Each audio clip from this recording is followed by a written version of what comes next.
Dogman's grandma. Dragon's Dogma is another game that did not get the respect it deserved when it came out. Dragon's Dogma originally came out back in May of 2012, and it had to contend with the likes of Skyrim at the time. And although waiting a full year until after Skyrim released, it still did not stand a chance next to the behemoth that was Skyrim. But Dragon's Dogma was such a sleeper, and I remember trying to convince anyone I could that it was a much better game than Skyrim. Let's take a step back and look at Dragon's Dogma and Dragon's Dogma Dark Arisen and truly give it the respects it deserves now in 2020.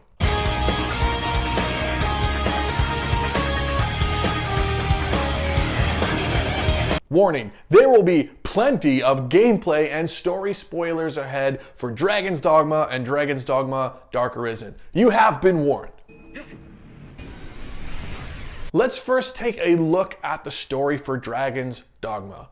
It is strange and a little hard to follow at times, but ultimately in the end, you're kind of sitting there like, whoa, that was actually kind of cool given what I just played. Once you've created your character to look as ugly as humanly possible, you start off in a very poor looking town in essential potato sacks. And after mucking about for a little while, it finally happens. A gigantic dragon attacks your village, and your guy takes out a horrible rusted sword and shield, and he charges him down. And then the cinema ends and it switches to gameplay, which I very much appreciate. Right out of the gate, you have no idea what's happening, and this dragon is messing everything up. He's taking out villagers, you're trying to hit him with your sword, and you realize that he's so big and you can't possibly hit him. And worst of all, you have no skills that could possibly help you out with this fight. It doesn't take you long until you figure out that you can actually scale this dragon, which is already 1 point that this game has ahead of Skyrim. And I don't want to get ahead of myself. I will explain that momentarily. But yes, you scale the dragon, you start chopping him, you see that he has like 7 or 8 life bars, and in your head you start thinking, yeah, I'm definitely gonna win. But then you realize this is an action RPG and something weird is about to happen. The game cuts back to cinema mode, the dragon knocks you on your ass and says a whole bunch of dragon things to you, and then he steals your heart. Somehow that doesn't kill you, and your quest is now set in stone. You gotta get your heart back. Let's take a step forward here and explain where pawns come from. You basically enter some weirdo other realm when you interact with this pawn stone, but it lets you also create a secondary character. When you first create it, you think you're gonna play as him or her, but you do not. This works as an NPC controlled pawn that's created by you and made in your image, and you can set whatever vocation or job you want it to have. And this is really cool, because the pawn learns things over time. He starts out, or she starts out, as dumb at the game as, well, you are. And that's the hidden genius inside of this game. The pawn will adapt as you adapt. And there's another layer onto this as well too. There is an online component. Yes, this was entirely a single player game, but you can go into the pawn world as well and summon other players or your friends' pawns into your world as well and have a party of up to 4 members. And this is an integral part of the game. See, when you send your pawn to another world or you summon someone else's pawn, they gain knowledge for other quests that you might be stuck on. So although this game does have a minor problem, which I will get into in just a moment, the pawns try their best to help you out. And if you're not sending them out to other realms, or your pawn's terrible and no one wants to summon them, it's not going to learn anything and help you along your quest. So let's talk about something. I did identify a major problem in this game that probably turned a lot of people off at the time. You see, for lack of a better term, I'm going to say that this game had poor conveyance. Now, conveyance is how the game dictates to a player what to do next, either directly by telling you what to do or leaving subtle clues around the world to help guide you from place to place. The game tries because it does give you a quest tab, and unlike Skyrim, it wasn't always in your face. Skyrim has that big bar above your head telling you always where to go and what to do next. Dragon's Dogma doesn't do that. Dragon's Dogma has a quest panel and you can select where you want to go, but it gives you vague descriptions about what to do next. And it makes you rely on your pawn or the other pawns you summon to give you information about your quests. And as genius as that sounds, it doesn't work out all the time. There are some quests where your pawns just say the same thing over and over. Let's head north from Grand Soren to do X, Y, and Z. Or let's go attack that phantom. There is a quest that you run into almost right away about the Arisen. You think you're going to get jumped because it plays some weirdo cutscene of these like bandits hiding in the corner like, get ready Arisen. By the way, you're called Arisen. I don't know if I mentioned that. But they say, get ready Arisen, we're gonna come jump you, or something like that. And then it pops up in your quest feed. And every time you go to it, it says, look out Arisen, danger's around the corner. And your pawns say the same thing. They say, we should stay to the roads because it's dangerous outside of things. But you don't know where to go to start this quest. And that is the actual main problem of this game. You don't know where to go most of the time. However, most quests can be solved in the quest tab and then your pawns tell you where to go, but there are some quests that kind of lock you out, and without the glory that is the internet, you will never solve those using your own mind. But aside from that, that's really only the main detractor of this game. Of course, there's going to be some times where the pawns fail you and do stupid things, but that's just gaming. NPCs can never be perfect. Yes, it would have been amazing to have a full co-op experience and the pawns you summon were other players, but I guess that wasn't what they were going for. They wanted you to be connected to other Arisens, and I think the story of this game kind of solves that. As you move forward, you eventually get to Grand Soren and run into the Duke, and the Duke has you do some weirdo things, and you go on something called the Worm Hunt, which I think is code for dragon, is the Worm Hunt. But you start doing all these crazy objectives for it. They want you to earn your keep, even though they identify you as the Arisen, much like Skyrim identified you as the Dovahkiin. They understand that you're the Arisen, but they still want you to earn your place as the Arisen. They have you go to fight a griffin and defend the capital and go slay a bunch of trolls and do a whole bunch of quests in between. And the game really isn't that long. I mean, even if you go and look at it right now, there's a speedrun mode where they encourage you to beat the game as fast as you can, because ultimately the goal of this game is to find the dragon, kill it, and get your heart back, and everything in between is kind of just filler. But that's where the magic of this game lies. You always know what you need to do, but the quests along the way is what enhance it. And what really enhances this game is the combat of the beasts you fight. You choose your playstyle and your vocation. For me, I chose a Mystic Knight or an Assassin, or always sword and shield. And it was very rewarding because the more things you do in that job vocation, the better it levels up, and you unlock new skills for that as well. Every single monster has a weakness, and most of them are weak to fire because they have feathers and flesh. But once you identify that weakness, your pawn also learns that weakness as well too, and he'll remind you, or she'll remind you, while things are happening. So next time if you're fighting it, it might say things like, it's weak to fire, it's weak to lightning, and so on and so forth. And my favorite part about the combat as well too is the monsters I'm fighting are all climbable and scalable. You can literally run off a giant rock and leap onto a troll's head and start chopping the crap out of them and breaking tusks and picking up items.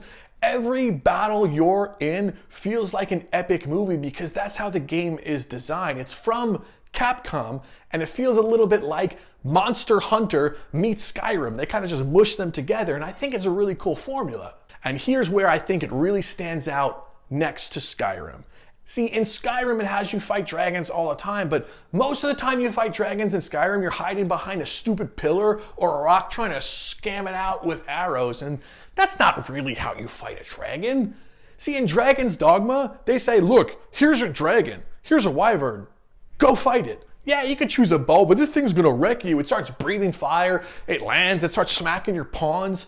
It's amazing. And the dragons are sentient creatures, and what I mean by that is they speak to you throughout the entire battle you have with them. See, a dragon has a move where it can pick up one of your pawns and start saying things like, "You're an empty vessel, you're gonna come to my side," and they can switch the pawn over to his side, and you have to fight the dragon plus your pawn. So you have to be able to manage your party very carefully. And these fights are not easy. The dragons, the wyverns, because they can fly and they have armor and they have scales on them, you're gonna have like a 10 to 15 minute fight with each of these beasts. Aside from the major monsters, yeah, you'll fight goblins and wolves and zombies and the occasional knight here and there, but that's not really what the game is about. The game is about getting your heart back and slaying a ton of big monsters in its wake. All right, we're gonna jump ahead right now to pretty much the end of the game, because like I said before, the game doesn't have to be as long as Skyrim. You can make it nice and short if you really want to. So let's say you ignore all the side quests, you don't care about guiding an NPC to the toilet and wipe its ass. You just want to get your heart back. So that's what you do.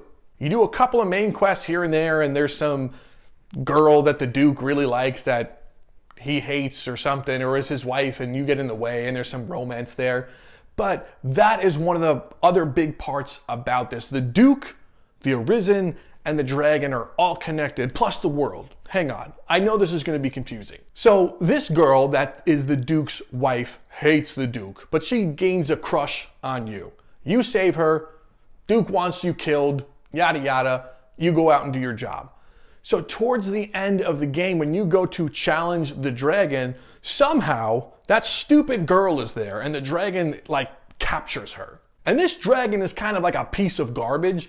You see, other than you being the Arisen and wanting your heart back, your other job as the Arisen is to save the world and slay the dragon. That is the fate of the Arisen. So the dragon gives you an ultimatum. He says, if you let me kill this one girl, I will leave. I'm keeping the heart, but I won't destroy this entire world. You don't have to fight me, just let me kill the girl. This deal is amazing. I'm sure the Duke will take it as well. And it gives you, the player, the chance. You could say, well, do I let that girl die that I didn't really like? Or do I do my job as the Arisen? And I hope if you play this game that you do your damn duty. You gotta be the Arisen. You have to save the girl. It's a JRPG, for Christ's sake. So that's what you do. You challenge the dragon, and the dragon's like, oh really? You don't want to do this? Come on, man. I'll give you another chance. And you take another step forward, and then it switches back into a new cinema. Let's just cut to the end. You are then in this big old broken rock arena with a dragon flying over your head with just you and the pawns at your side. And I promise you, this is one of the best boss battles you will have in your gaming experience, because like I said before, dragons are no joke. You are not gonna hide behind a pillar or a rock trying to shoot an arrow at the dragon, because this dragon is so smart that it's just gonna break that pillar or rock that you're standing behind. You have to start chopping at its heart. You see, it gave you its weakness in the beginning of the game. So you're swinging your sword, you're blocking fire, you're jumping on the dragon, you're shooting the ballista at him, and eventually you emerge victorious and you beat the dragon. And that's it, game over. See you in the next video. Nope, that's not exactly what happens. You see, the dragon was also the key to the world as well. And this is kind of where a nice little plot twist kind of comes in handy. The dragon kind of makes fun of you for your decision you made as the player to come kill him and get your heart back. And yeah, he gives you your heart back, which is your soul. But then you see the world start to wither around you, and it plays another cutscene. But when the dragon starts to fade into dust and you don't absorb his soul, the world changes. The sky goes gray, and Grand Soren, the place from the beginning, the one town in the entire game, for the most part, essentially blows up. A giant crater forms in the middle, and all these demons from like hell shoot into the sky and reign supreme on this earth now. And you're like, oh my God, was that my fault? And this is the really cool part. Now you get to return to the world. After all this cinema nonsense happens, you return to this world that the dragon's like, good job, Arisen, you definitely did it. the dragon wasn't the main boss. So now you return to this world and there's all these demons and harder level bosses and everything there. They pour more enemies into the world. And that is what's awesome. Now the world is completely changed based on the decision that you made. And as you're in the world, you're wondering, what do I do? Am I just gonna sit back and start grinding and kill all these high level monsters that are giving me experience? What's the point here? And then you remember the giant hole that's in Grand Soren. Basically, you need to go through this new world and get something called Wakestone shards to make something that this one pawn wants you to get inside the Everfall. And some people might not like this part because it's a little bit arduous and takes a little longer than you would like, but this is essentially a gauntlet of boss battles right now. Each stage that you land on has a boss inside of it that you need to fight that's way stronger than anything you fought before. During the boss gauntlet, you go to this weirdo part of the Everfall and you walk in, and the level looks eerily similar to when you fought the first big boy dragon, and that's because it is. There's something called the Ur Dragon that spawns when you go there.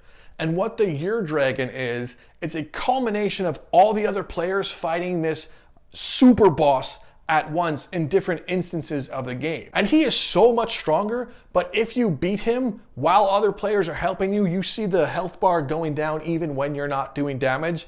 That's telling you that other players in kind of real time, I think in real time, are helping you with this dragon. You just gotta live. And if you win and beat this dragon, you get your name on the leaderboard plaque that's in the back that you can see. And that's so cool. Just an instance dragon that everyone's kind of fighting at the same time.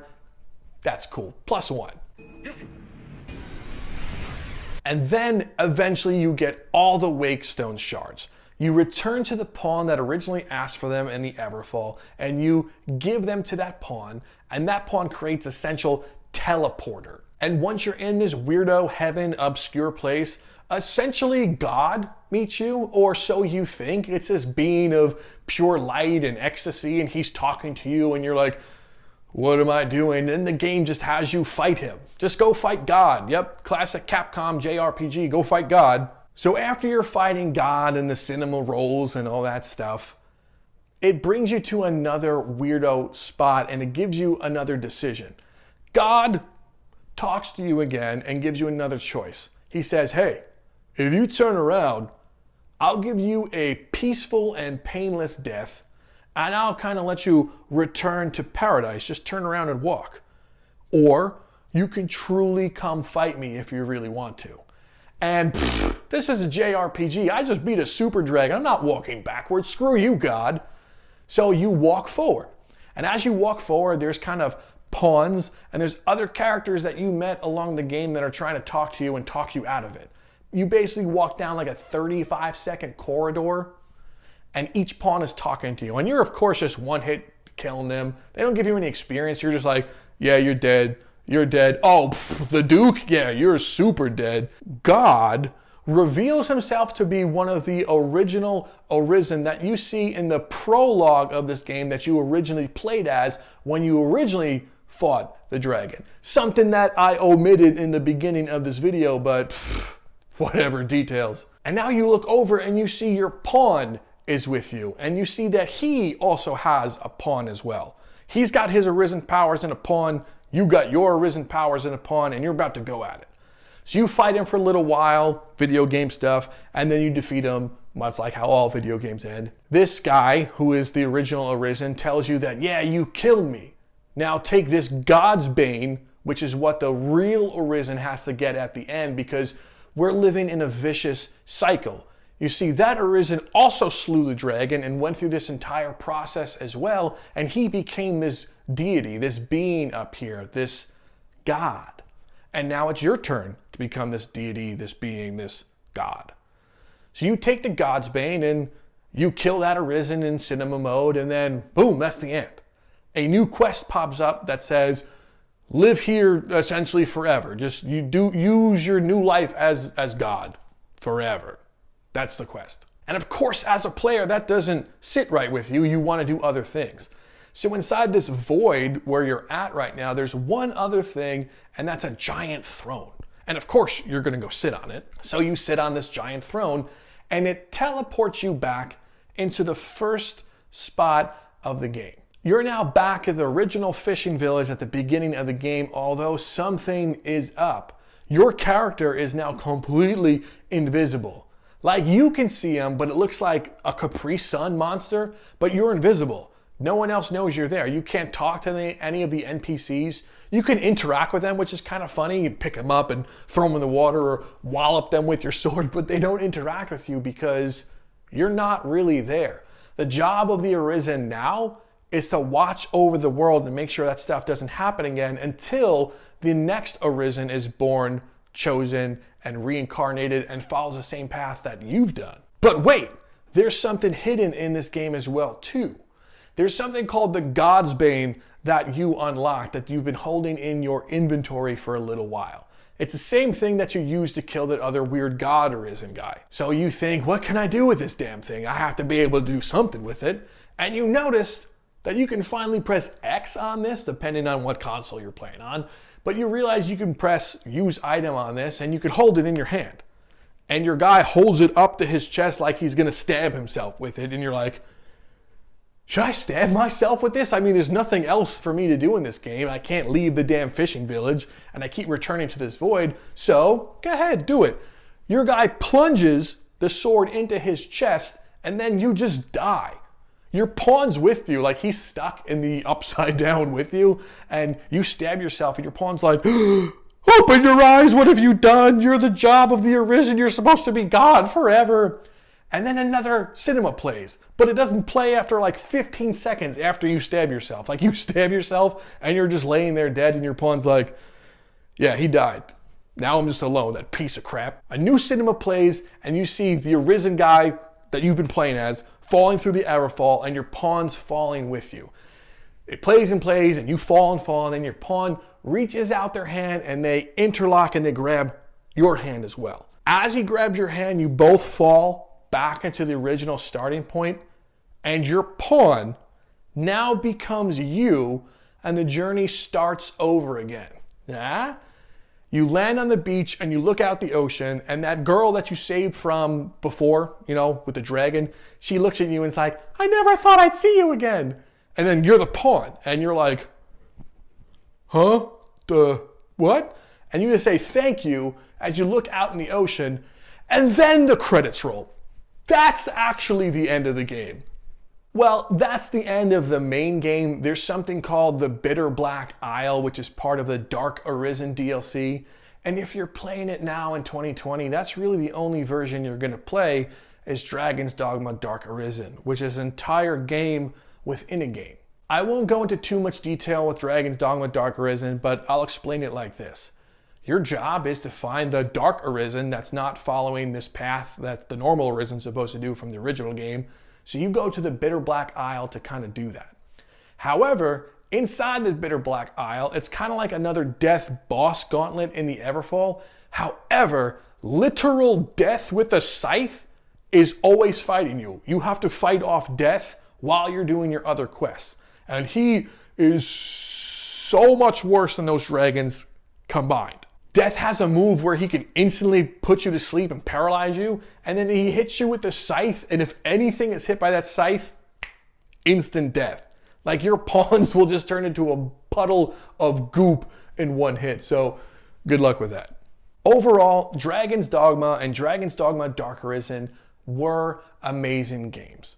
Although in the West we did not get Dragon's Dogma online, there is other hope. Netflix is working on a Dragon's Dogma anime adaptation, which takes place for like the 7 deadly sins or some weirdo thing that's gonna happen. I didn't look too much into it, but with any promise, we might get a Dragon's Dogma 2, or maybe they'll revitalize Dragon's Dogma Online and give us a really cool co-op experience. So that's it. Dragon's Dogma Dark Arisen was a super fun game. I encourage all of you to play it if you haven't already, and I hope you found this video and gave me a thumbs up and whatnot because you love Dragon's Dogma. Whew. Well, that's it. Thank you for stopping by and finding my channel. I hope that you give this video a like and subscribe and do all that YouTube stuff. But I want to say thank you for watching me if you got to this point, and even if you didn't, thanks anyway. But I'm Rob from Downloadable Content. Thanks for stopping by, and I will see you in the next video.